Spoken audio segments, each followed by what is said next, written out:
नादान है वो लोग बुरा करते हैं।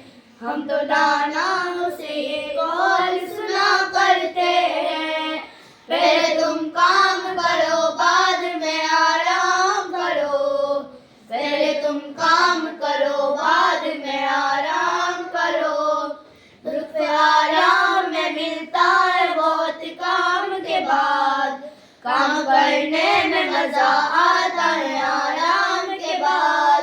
दिन को जो सोया तो क्या सोएगा वो शाम के बाद। तो राहत का मजा ये अय्याम के बाद। पहले तुम काम करो बाद में आराम करो। पहले तुम काम करो बाद में आराम करो। जिसको आराम से हर वक्त सरोकार रहे। फिक्र आराम में जो काम से बेजार रहे। क्या ताज्जुब है कि वो मुफलिस व नादार रहे।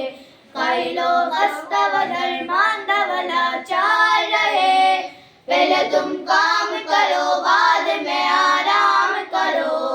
पहले तुम काम करो बाद में आराम करो। छोटे काम अधूरा नहीं हिम्मत वाले।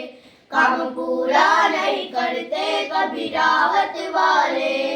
बस ले जाते जो लोग हैं मेहनत वाले। हार जाते सदा सुस्ती व गफलत वाले। पहले तुम काम करो बाद में आराम करो। पहले तुम काम करो